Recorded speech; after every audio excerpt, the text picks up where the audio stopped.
My name's Thomas Walker, and I've been working as a radio frequency analyst for the past 12 years. What I'm about to share happened during my night shift at the listening station in northern Alaska last winter. I've spent months debating whether to tell this story, but people need to know what's out there. It started on a particularly cold night in January. I was monitoring the usual frequencies, typical chatter, weather broadcasts, the usual stuff we pick up from across the Bering Strait. Around 3 a.m., our equipment detected an unusual signal on a frequency that hadn't been active since the Cold War. The signal was coming from somewhere in Siberia, broadcasting at 4625 kilohertz. Amateur radio enthusiasts might recognize this as UVB-76, also known as the buzzer, a mysterious Russian radio station that's been broadcasting a monotonous buzz tone since the 1970s. But this was different. The signature buzz had changed. At first, I thought our equipment was malfunctioning. The buzz had transformed into what sounded like human voices speaking in Russian, but distorted, like they were underwater. I grabbed my headphones and started recording. What I heard still haunts me. Through the static, I could make out numbers being read in sequence, followed by what sounded like military call signs.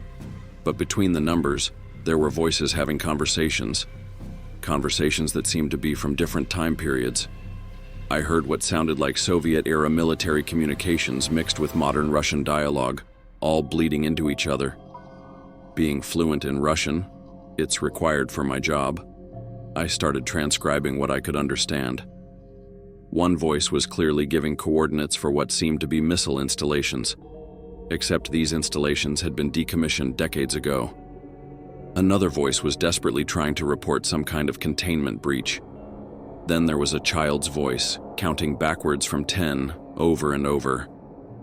I cross-referenced the signal with our archived recordings from the Cold War. That's when I discovered something impossible. Some of the transmissions I was hearing were identical to ones recorded in 1983, but they were somehow broadcasting in real time, crystal clear, as if they were happening now. I contacted my supervisor, Dr. Sarah Martinez.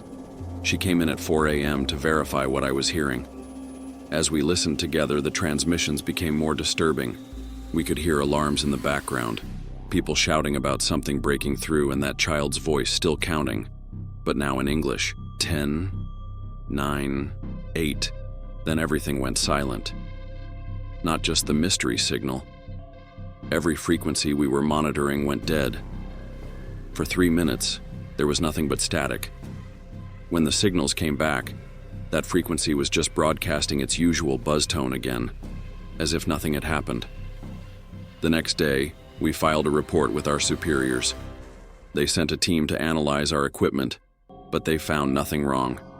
When we played back our recording of the incident, the tape contained nothing but the regular buzzing sound. All our transcripts and logs from that night had been wiped clean. Only Dr. Martinez and I remember what we heard. 2 weeks later, I received a package at my home address. Inside was an old Soviet-era radio receiver and a handwritten note in Russian. It read, "They never stopped broadcasting.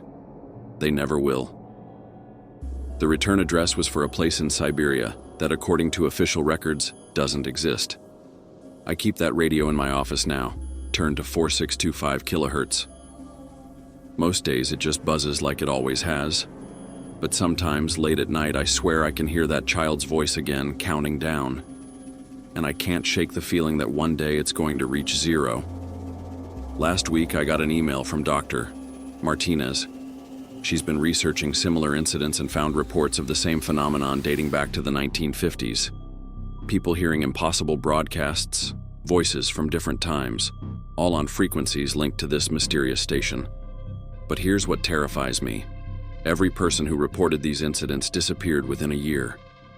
Dr. Martinez's email was sent 3 days ago. She hasn't been to work since. The buzz continues, day and night. Sometimes I sit in my office staring at that radio, wondering what we really picked up that night.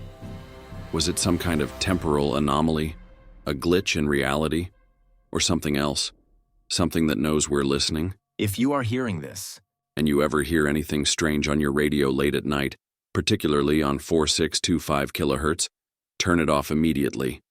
Don't listen to the counting. Don't try to record it. And whatever you do, don't try to respond to the voices, because I'm starting to think they're not broadcasts at all. They're more like bait. And something is waiting on the other end of that signal.